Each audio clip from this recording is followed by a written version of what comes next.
Bonjour, je m'appelle Operation pour. Aujourd'hui, we sont parler. I don't know. I need to get back on my French. Tell me down below, say, hey, start studying French again. Because I was hackling on so many people. Um, hey, you need to learn a second language, Russian, German, French, Spanish, whatever. So hackle me in the comments. Keep me on track. All right. Today we're going to have a general discussion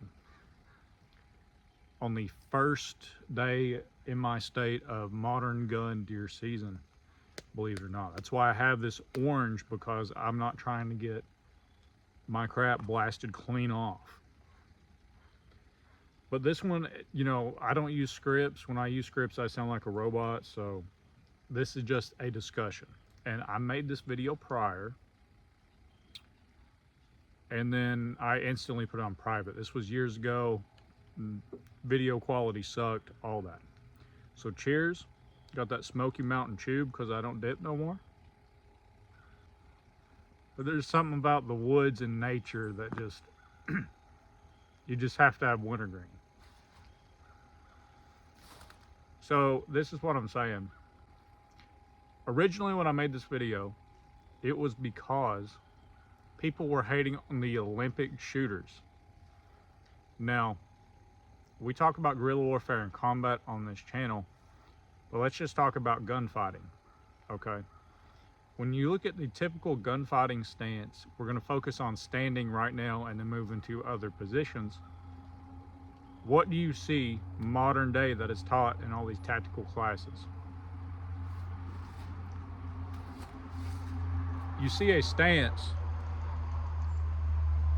with everybody. This rifle is unloaded, by the way, just so you know. I brought it out here for demonstration purposes. You see a stance that involves, if my target is that way, I'm square to the target, shoulders are forward, perpendicular to the target. I bring it up. Hold on. I bring it up. I lean in a little bit. I bend just a hair at my knees. And then I go to town like that. Nice, good, solid, stable platform, but I'm still able to move side to side if I need to, or diagonal. Because remember, when you're taking fire, it's harder to hit a diagonal target than just side to side or front or back.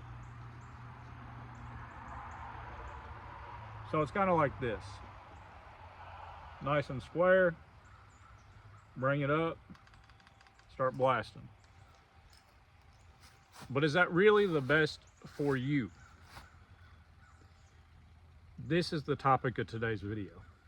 It's a discussion on why it might not be the best stance for you and why you might need to open your mind to training in different styles. Why do I say this? I say this because I've always been interested in shooting. And in high school, I was actually on a Olympic sports team, a rifle team. No, it wasn't even 22 LR. It was pellet rifles, okay?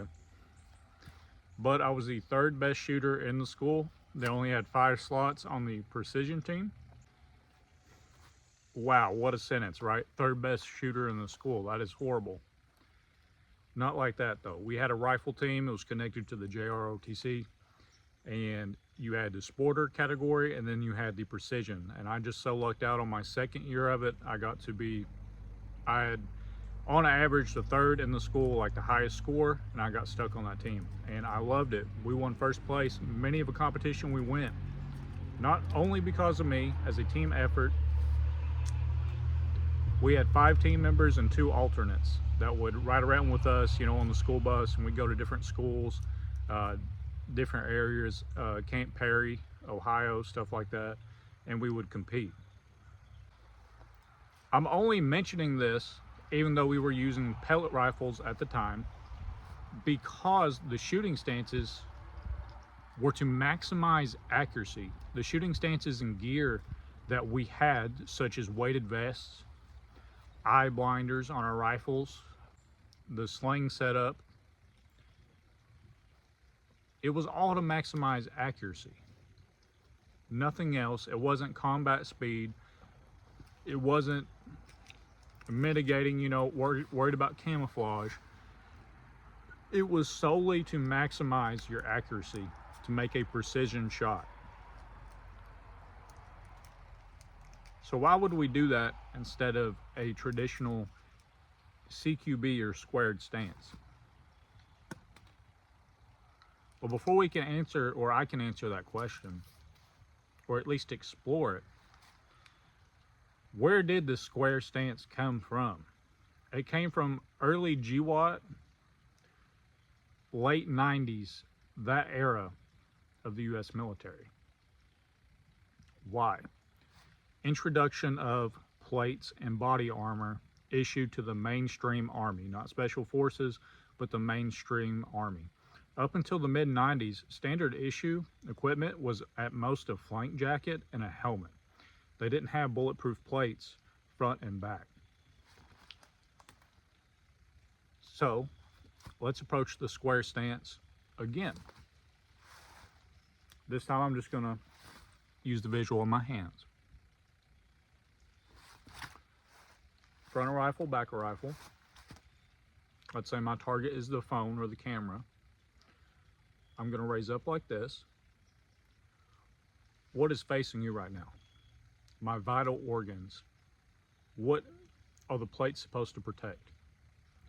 Your vital organs. That is where this square stance comes from. Every SWAT team, police academy, whatever, teaches this stance. Squared off towards the threat, towards the enemy. But this is how it ties into prepared citizens. Depending on your METTC, your mission dictates the gear, and your SOP, your standard operating procedures within yourself and your group, if you have one, MAG or whatever you call it. I do not promote militia activity here on this channel. I do not promote breaking the law. Do not break the law. But a lot of people just don't run plates.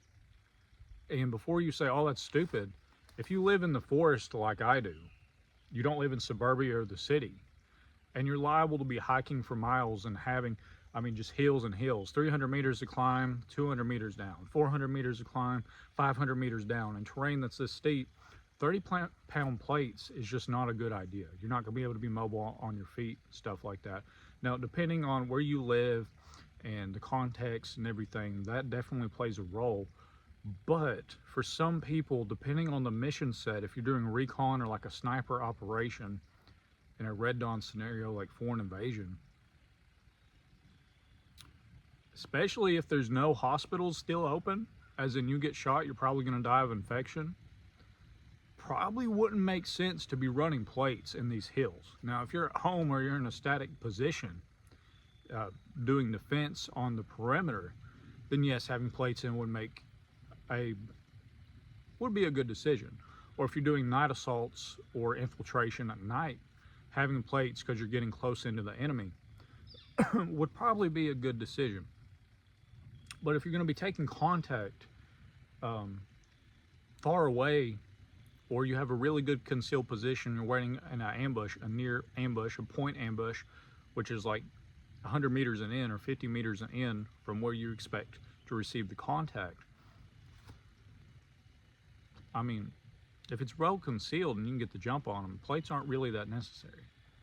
And I know a lot of people either just clicked off or said I'm full of it, but that's just how it is. Look at Vietnam. They didn't have plates or plate carriers. Let's look at their shooting stance. World War II even.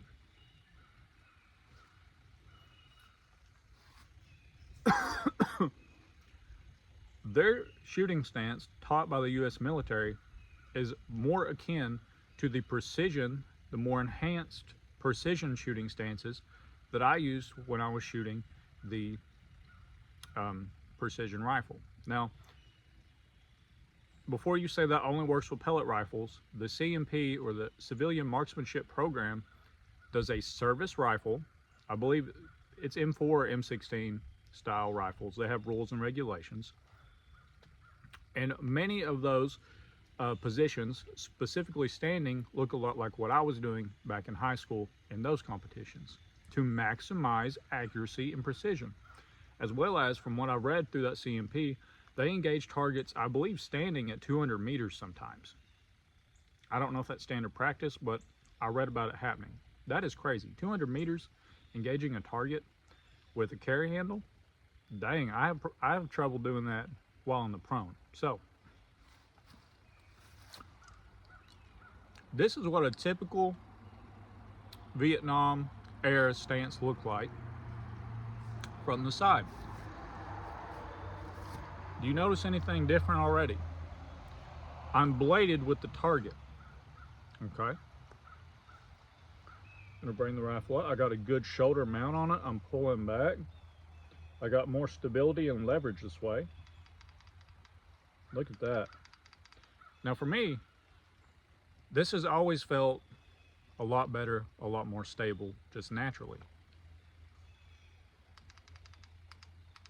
You can move side to side, up and down, but it's still really solid, really stable. Why was that the thing before body armor? And why would you preferably use that if you're not running body armor? All right, target is the camera. Feet shoulder width apart, kind of squared, kind of offset. My feet are like this. Or you could do the back one. I know it's kind of hard to picture. The back one like this, and the one in the front kind of offset. Back of rifle, front of rifle. You notice anything different? Even if we wanted to go a little bit more, you notice anything different? Look at this. Look at this. Now I'm kind of on a hill, it's kind of hard to see, but you see, even if you add the shoulders in, a total target this big versus total target that big. You see that? This big, because of my shoulders, that big. This big, that big.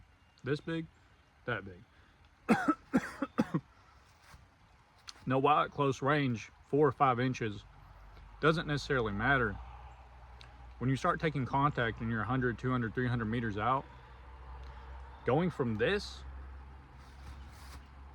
to this is a huge difference, especially with more rifle stability for most people in that position.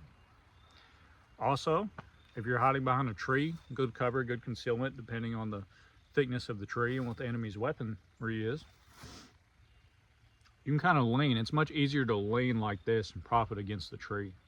So much easier to do that than to sit square and pop and do this. It's not comfortable. Now I'm going to take it a step farther, and I'm going to give you a scenario, and I'm not saying you have to train like this all the time. It's just stuff to think about. So now, if you're not running body armor, if I haven't sold you on the old Vietnam stance, that's all right, whatever. Well, now I'm going to try to emulate what I did in high school when I was on the precision team, and this is what Olympians do. They shoot 22 LR, or 22 long rifle cartridges at competitions around the world. And I'll pop up pictures too, what the CMP does. But essentially, something like this. Now this looks crazy. This looks crazy. But you could shoot a hair off a gnat's ass at 100 meters like this if you get good at it. Now why is that?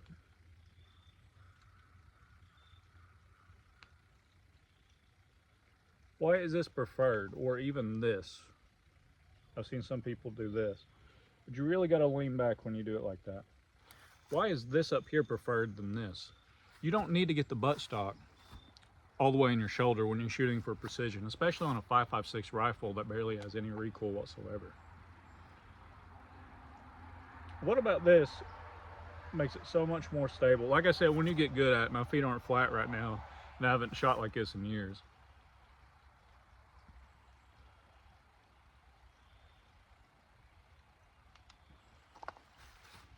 What makes that better?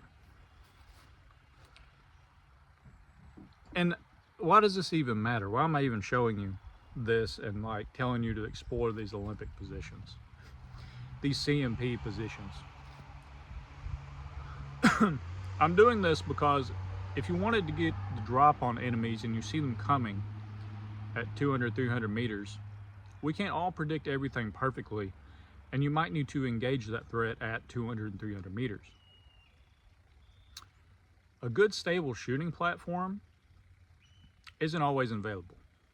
Let's say you're in the corner of a field with a makeshift LPOP or a little hide site type deal, and you're just looking for movement.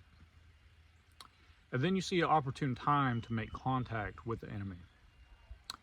But the thing is, you don't necessarily have any good, you don't have a bipod or a tripod or shooting sticks, and you don't have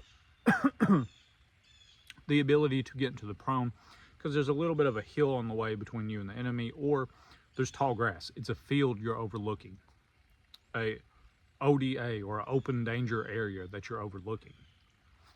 And you're about 10 meters back, kind of in the brush. But you can't get in the prone because the damn grass is this high, all right? But you really want to make that contact. You see, you're dead set on making that contact. A good stable, I'm not saying it would be a good idea to take the shot, I'm just saying a good stable standing position in an Olympic style that you practice, or a kneeling or sitting. I've seen the CMP people make really good shots in the sitting position, stuff like that. And maximizing the precision over rapid fire and stuff like that. In a situation like that, I think that's 100% viable, and not even viable. I think that is preferred. Now, I know a lot of people probably aren't sticking with me on this, and they're still a little bit iffy. Just go try it for yourself. Go get used to those shooting positions and go try it for yourself, and then come back and let me know how you did.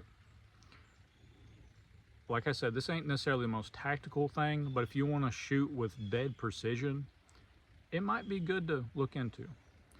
Now, if you'll notice, when I was doing that more Olympic stance like this, I was leaning my shoulders back and my elbow was tucked in. My elbow was on my hip bone. You'll notice when you study these Olympic, these CMP, these stances, we'll call them precision stances from now on, you minimize muscle fatigue. It all relies on one's individual skeletal structure. One thing that I noticed when I was in high school is typically the best scores came from females because they're naturally wider, they naturally have wider hips. Typically on the not necessarily heavy set side, but a little bit thicker, like I said, the wide hips, and short. And that's because their skeleton can compact down into a crazy sturdy frame, right? They have that sturdy frame there, and they, through a year or two of training, they've been able to literally compact that into like a rock solid thing. Like if you were to get on the end of their muzzle and push them, they're not going anywhere. I mean, they got their elbow right here on their hip like that, and they're leaning back. And it's kind of awkward to do because I'm on a hill. But I'm just saying, look it up, try it out. You could dome a squirrel at 100 meters once you get good at it. That is the most precise and accurate way to shoot. Now, if you're rocking like a 30-06 or something with heavy recoil, don't do it. But if you're like 5.56 in it, or like SPR in it, special purpose rifle, you got some high magnification on it thing, and you're trying to send rounds to 300, 4, 5, 6, 800 meters, well 800's, no, 600 meters, might not be a bad idea. Now, preferably you'd be standing, you'd have a bipod, you'd have shooting sticks, you'd have equipment like one of them bogue, like you see the coyote hunters all the time with them bogue tripods and stuff, or bog, however you say it. Preferably you would already have a shooting platform present and set up prior to spotting the enemy. However, if you are walking to the hide site or the LPOP, or walking out of, or it's kind of unexpected, you know, you're kind of glancing through the trees at the edge of a field and then you see them and it's the only opportune time and you don't have time to set that equipment up, it might save your life one day. It might help you take care of the enemy before they get to you. Let me know down below. I mean, seriously. And like I said, the whole reason I'm kind of making this video is a lot of people, bro, even in my Discord, they send in their kit and they're not running plates. Almost nobody runs plates anymore. It's all sustainment rigs. It's all, you know, big fat, like full blowout medical kit with, you know, if hospitals are down, it's got antibiotics, it's got burn gel, icy hot, little odds and ends, ibuprofen. It's got IVs in it, bagged IVs. Like, their medical kits are huge. They got long-term care items in those medical kits, but like nobody has plates. I'm not saying they don't exist. I'm not saying it's not viable in some circumstances, but I feel like if you're going to be trudging around in the woods in like a recon element or a sniper-esque role, if it ever kicked off, which would be literally the ultimate way to handle business against foreign invaders. Hit and run tactics. Body armor is going to do nothing but slow you down. Do I own body armor? Yes. I have 2 rigs. One's mine, one's my wife's. Okay? I keep that in the truck in a secure location with a truck gun just in case of active shooters and stuff like that. I'm not getting into politics. I'm not getting if it's right or wrong. I've heard people, you're not the police. Wait till they get there. You're just going to get shot. And I've had people say, agree with me and be like, hell yeah, if there's evil, I'm going to put a stop to it, right? Not legal advice. You do whatever. I'm just saying, I have body armor for when I go into the city. I do security work part-time sometimes, you know, once, twice a year. I'll bring the truck gun, I bring the body armor, I bring my radios, because I don't trust the city. That's just how it is. So, au revoir, a bientôt, peace. And most importantly, God bless you. If you guys would, donate to the Buy Me a Coffee in my channels. The link is in my channel description. You click on my little icon, my little name, and then you go there and hit more, and then buy me a coffee or subscribe to the Patreon. Give me suggestions down below what you want to see and what my opinions are on something. Like I said, this is more hit or miss. If you want to do it, I support. If you don't want to do these positions, you think they're silly, more power to you. But whether you donate or not, it doesn't matter. God bless you.